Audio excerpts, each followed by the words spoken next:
In this session of PV Apps for Ed, we're going to take a look at Schoology resources. In Schoology, there are 4 types of resources that you'll have: personal, public, group, and apps. Let's take a look first at personal resources and what this means. So when I'm creating a Schoology course, I'm uploading what Schoology refers to as resources onto all of my courses. This includes links, files, videos, pictures. Whatever you put on a course is also a resource. You can take an entire course or each individual piece of an entire course and save it to your Schoology apps for later use again. So let's say I teach the PV Apps for Education course, but I know as I teach this course it's going to change over the years, but I want to be able to reuse as much of it as I possibly can. So what I can do is save all those resources from that class into my personal resources. As you see right here, it comes in as a folder, and when I click into it, I'll see all of the resources from that particular course. If I go back over to the PV Apps for Ed class or course, you can see that I have an options button at the top, and that's where I'll be able to save this course to my resources and choose a location. Or I could go in and save just this folder to my course. Or last but certainly not least, I could save an individual piece to my resources. So I want to save this link to my resources, and I can go to that cog and save to my personal resources. Then I can use that to link to a later version of the class or a completely different class if I know it has related content. It's essentially like saving all of your content on your computer, but you save it on Schoology's computer instead of your own. It's a nice little backup system that Schoology allows you to use for free with your Schoology account to back up your courses and back up your materials so they never get lost. So what I like to do is save my course materials on my computer. I like to save them on my Schoology course as well as in my resources.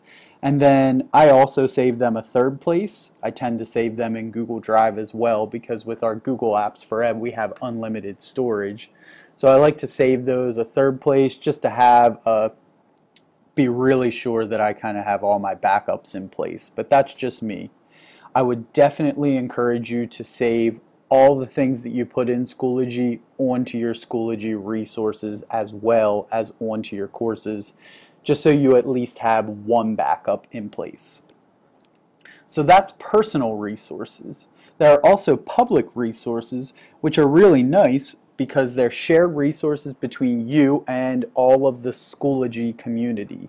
You can choose to make your personal resources also a public resource that other people can take and add to their Schoology courses or share on their groups.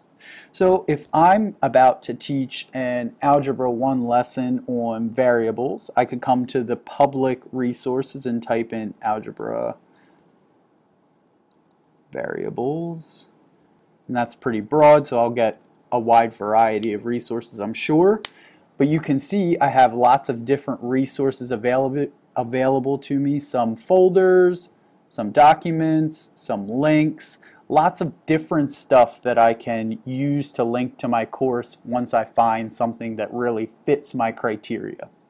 So public resources are just like private or personal resources, only they're shared amongst the entire Schoology community. Then there are group resources, which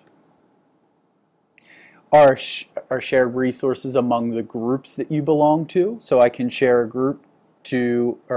resource, to any of these groups that I belong to. And last but not least are apps.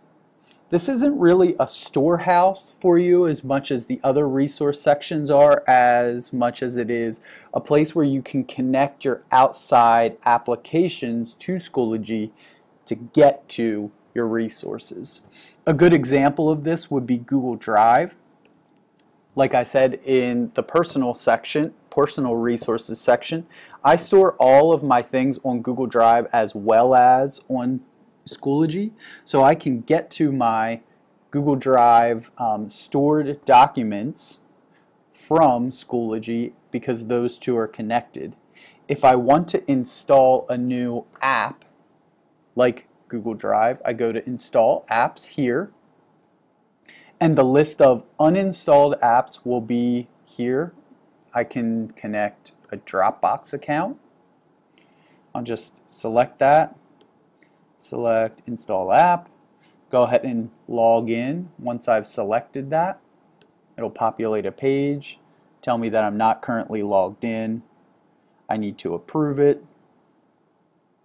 and then I need to authorize by logging in here. I'm not going to do that, but I would log in, and then I'll have all my Dropbox resources available here, just like you saw with my Google Drive, or I can do the same thing for YouTube or any of those other approved apps that you see in the list.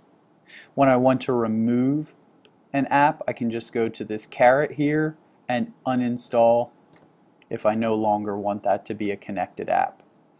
So there's lots of ways to store your resources and get to them in Schoology.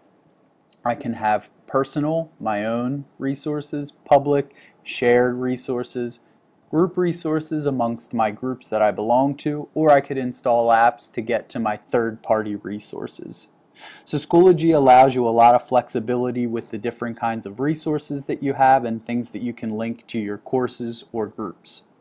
I hope you enjoyed this tutorial and learned something. Thanks for watching.